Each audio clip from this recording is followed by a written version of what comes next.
Good morning, good afternoon, good evening, good people. My name is Martini Moragewamureidi, and tonight, this morning, it's actually morning. It is past midnight in somewhere close to the Rocky Mountains, and I'm coming to you today to tell you another story, to read to you another story. And if you will bear with me, this is from the same book I've been reading a bunch of stories from. Actually, not a bunch. I found out I have more stories that I haven't read than I have read. I think I've only read about maybe 6 or 7 of them.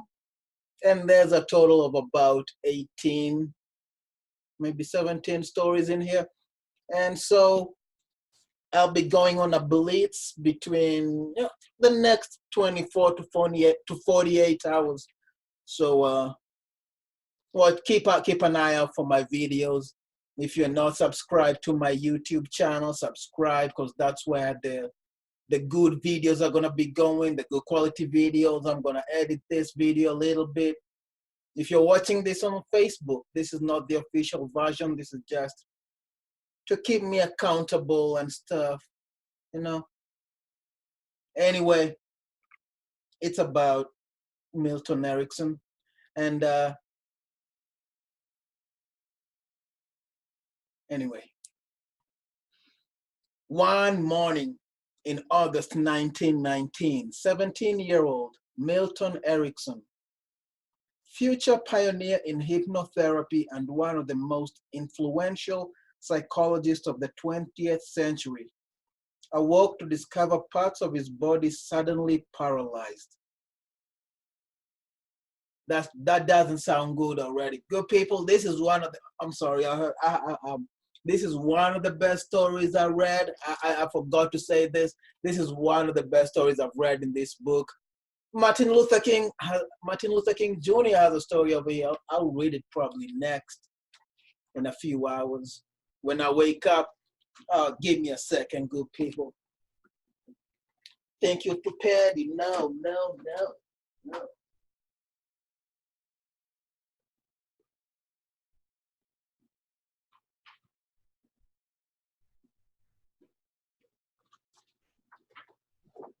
Thought I turned the heater off, but no, it's a little bit cold, good people. I told you it's a little bit cold. The heater just went up. It's like, yo, trying to freeze to death right now.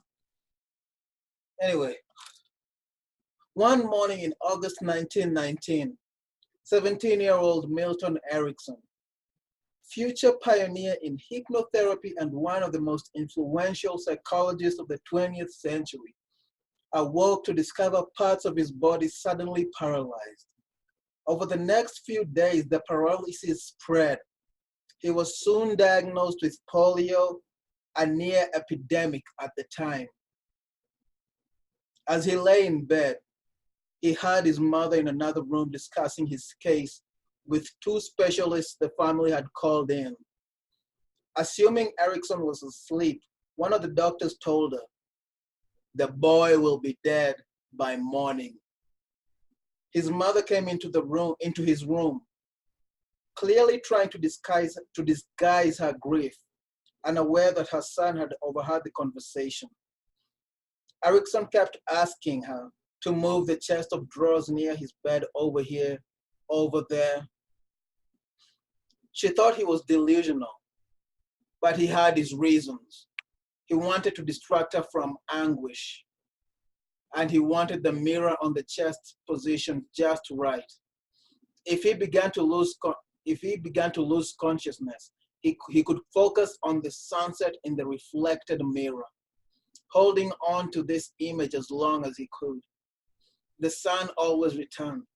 Maybe he would as well, proving the doctors wrong.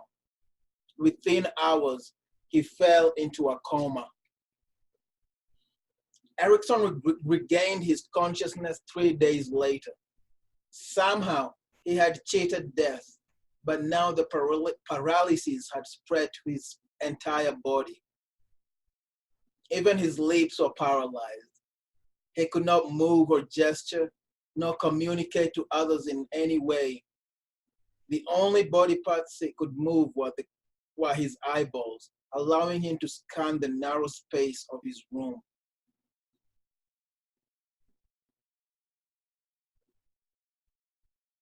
Quarantined in the house on the farm in rural Wisconsin where he grew up, his only company was his 7 sisters, his 1 brother, his parents, and a private nurse.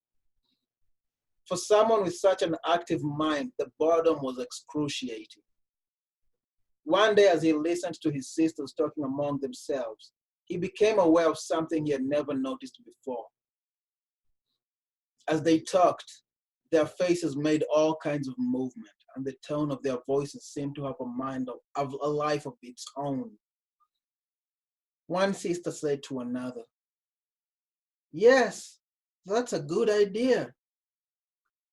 But she said this in a monotone and with a noticeable smirk, all of which seemed to say, "I actually don't think it's a good idea at all." Somehow a yes could really mean no. Now he paid attention to this. It was a stimulating game. In the course of the next day, he counted 16 different forms of no that he had, indicating various degrees of hardness, all accompanied by different facial expressions. At one point, he noticed one sister saying yes to something while actually shaking her head no. It was very subtle, but he saw it. If people said yes but really felt no, it appeared to show up in their grimaces and body language. On another occasion, he watched closely from the corner of his eye as one sister offered another an apple, but the tension in her face and the tightness in her arms indicated she was just being polite and clearly wanted to keep it for herself. This signal was not picked up, and yet it seemed so clear to him. Unable to participate in conversations, he found his mind completely absorbed in observing people's hand gestures, their raised eyebrows, the pitches of their voices, and the sudden folding of their arms. He noticed, for instance, how often the veins in his sister's neck would begin to pulsate when they stood over him, indicating the nervousness they felt in his presence. Their breathing patterns as they spoke fascinated him. And he discovered that certain rhythms indicated boredom and were generally followed by a yawn. Hair seemed to play an important role with his sisters. A very deliberate brushing back of the strands of hair would indicate impatience. "I've had enough. Now please shut up." But a quicker, more unconscious stroke could indicate rapt attention. Trapped in bed, his hearing became more acute. He could now pick up conversations in the other room where people were not trying to put on a pleasant show in front of him. And soon he noticed a peculiar pattern. In a conversation, people were rarely direct. A sister could spend minutes beating around the bush, leaving hints to the others about what she really wanted, such as to borrow an article of clothing or hear an apology from someone. Her hidden desire was clearly indicated by her tone of voice, which gave emphasis to certain words. Her hope was that others would pick this up and offer what she desired, but often the hints were ignored and she would be forced to come out and say what she wanted. Conversation after conversation fell into this recurring pattern. Soon it became a game for him to guess within a few seconds as possible what the sister was hinting at. It was as if in his paralysis he had suddenly become aware of a second channel of human communication, a second language in which people expressed something from deep within themselves, sometimes without being aware of it. What would happen if he could somehow master the intricacies of this language? How would it alter his perception of people?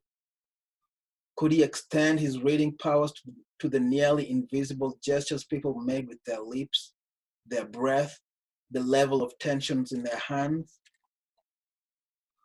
One day, several months later, as he sat near a window in a special reclining chair his family had designed for him, he listened to his brothers and sisters playing outside. He had regained movement in his lips and could speak, but his body remained paralyzed. He wanted so desperately to join them. As if momentarily forgetting his paralysis, in his mind he began to stand up, and for a brief second he experienced the twitching of a muscle in his leg, the first time he had felt any movement in his body at all. The doctors had told his mother he would never walk again, but they had been wrong before. Based on this simple twitch, he decided to try an experiment. He would focus deeply on a particular muscle in his leg, remembering the sensation he had before his paralysis, wanting badly to move it, and imagining it functioning again. His nurse would massage that area, and slowly, with intermittent success, he would feel a twitch and then the slightest bit of movement returning to the muscle. Through this excruciatingly slow process, he taught himself to stand, then take a few steps, then walk around his room, then walk outside, increasing the distances.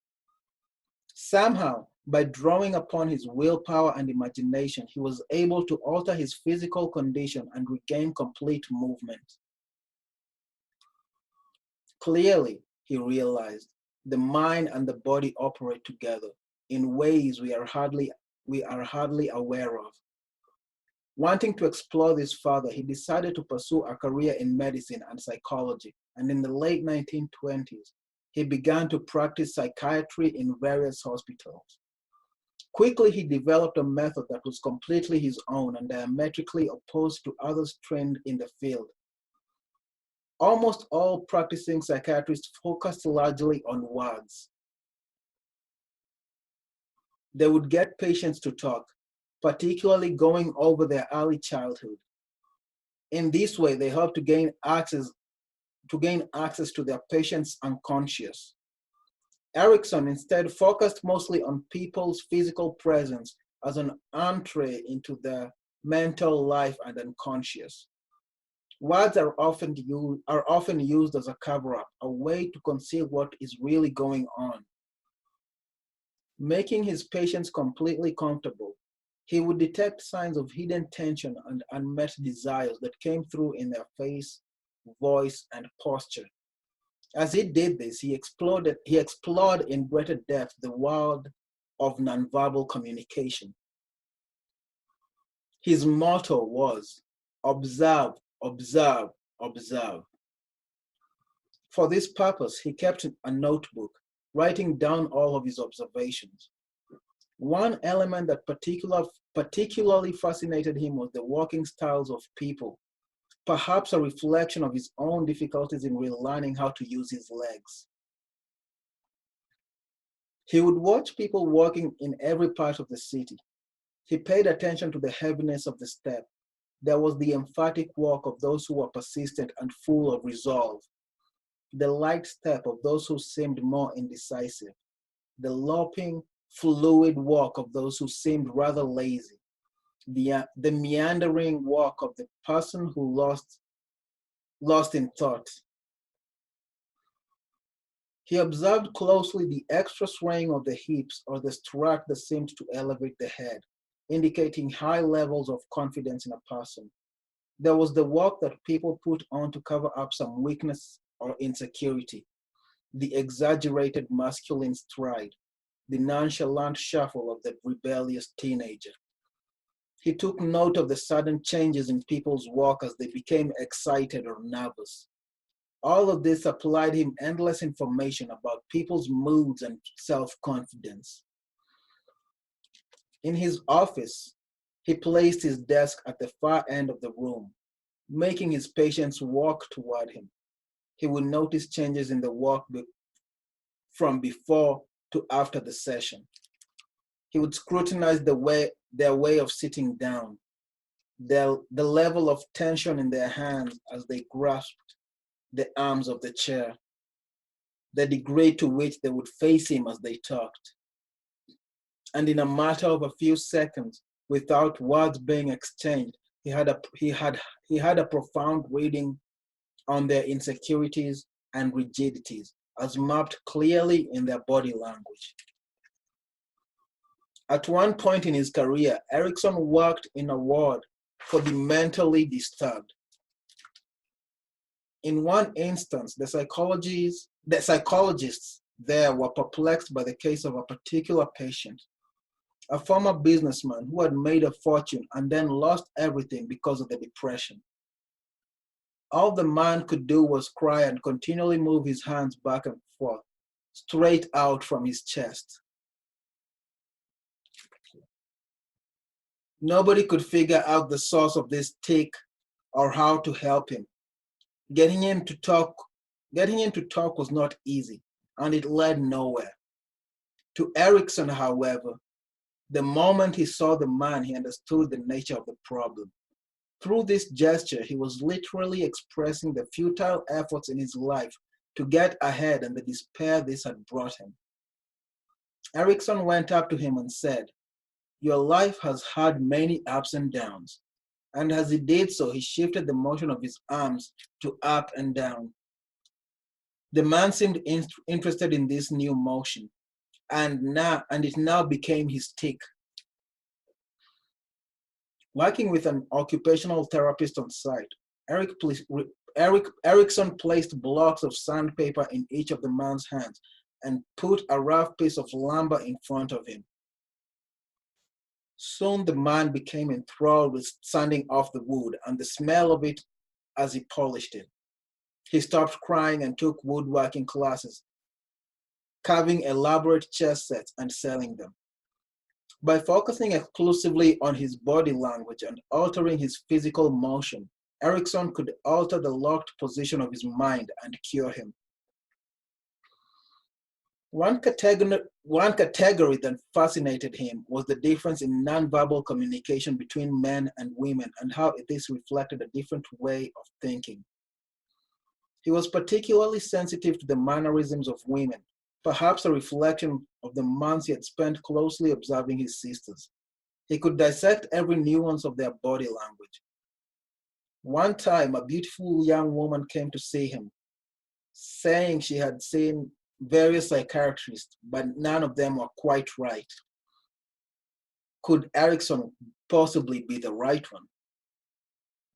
As she talked some more, never discussing the nature of her problem, Erickson watched her pick some lint off her sleeve.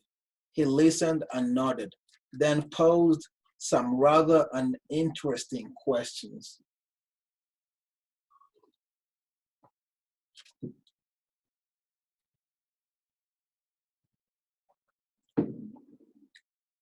Suddenly, out of the blue, he said in a very confident tone that he was the right, in fact, the only psychiatrist for her. Taken aback by his conceited attitude, she asked him why he felt that way. He said he needed to ask her one more question in order to prove it. "How long," he asked, "have you been wearing women's clothes?" "How did you know?" the man asked in astonishment. Erickson explained that he had noticed the way he had picked off the lint without making a naturally wide detour around the breast area. He had seen that motion too many times to be fooled by anything else.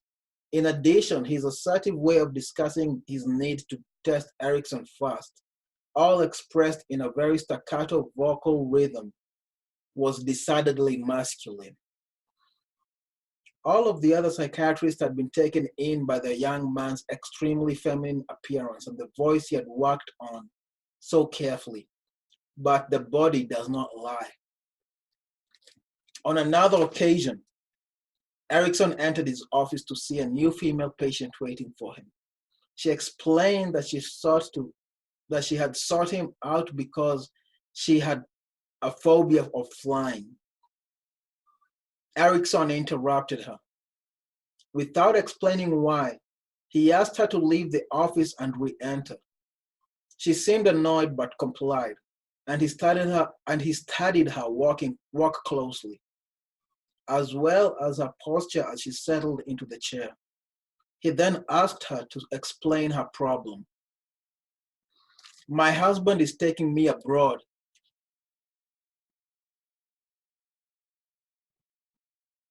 In September, and I have a deathly fear of being on an airplane.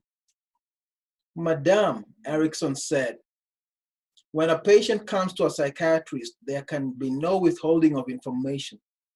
I know something about you. I am going to ask you an unpleasant question. Does your husband know about your love affair? No, she said with astonishment. But how did you? Your body language told me. He explained how her legs were crossed in a very tight position, with one foot completely tucked around the ankle.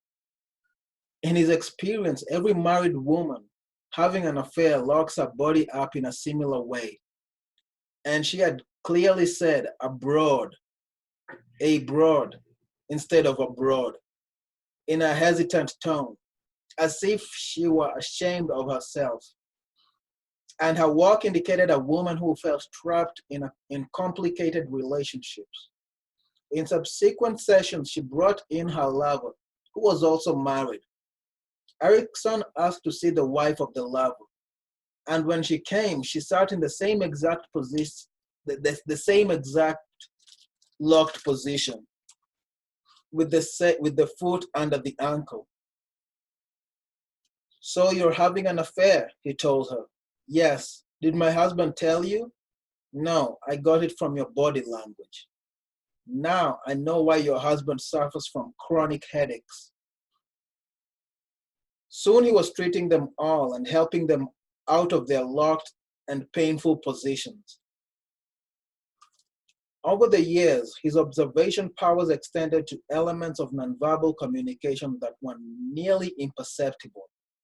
He could determine people's states of mind by their breathing patterns, and by mirroring these patterns himself, he could lead the patient into a hypnotic trance and create a feeling of deep rapport. He could read subliminal and subvocal speech as people would mouth a word or name in a barely visible manner. This was how fortune tellers, psychics, and some magicians would make a living. He could tell when his secretary was menstruating by the heaviness of her typing. He could guess the career backgrounds of people by the quality of their hands, the heaviness of their step, the way they tilted their heads, and their vocal inflections. To patients and friends, it seemed as if Erickson possessed psychic powers, but they were simply unaware of how long and hard he had studied this, gaining mastery of the second language. That is it, good people. That is the story of Milton Erickson. It is a very inspiring story. I loved it most because it shows that there's more, like we have more power, more knowledge, more wisdom than we think we have. We usually tend to underestimate and limit ourselves. And we have like this dude, Milton Erickson, got polio. Was it polio or something? Yeah, polio. He was diagnosed with polio. Even to this day, if you get polio, if you are not vaccinated with it, like it's like a death sentence. I have a good friend from back in the day who had polio, and I know, like, I know or at least I've seen some of the damage the disease can do, the hardships that it takes away your movement. At least that's what I can remember. My homie couldn't walk and stuff. That it had taken like his legs was paralyzed basically from the waist down. And yeah, to see or hear the story of this dude, Milton Erickson, who got this disease, but somehow with the power of his mind was able to learn a new skill through observation, through like patience, and it is, yeah, it is something. I don't know if an adult could do it. Like I've injured my leg. I couldn't walk for about a few months, 8 weeks, and for those 8 weeks I was stressed, good people. And to think about this gentleman over here who not only beat his disease or his, yeah, this disease or whatever you want to call it, with the power of his mind, and go on to learn another trick that made him seem superhuman, is like a testament to the human will, the human spirit. And so I hope you got more than that from this story. I hope you'll get this book, check it out, read it. Adios, good people, if you're watching this in 2019. Finish it strongly if you're watching it in 2020. Happy New Year. Happy New Year still if you're watching it in 2020. Today's the last day of 2019. Happy 2020, good people. If you're watching it on Facebook, subscribe, share, comment. Thank you. Until the next story, adios.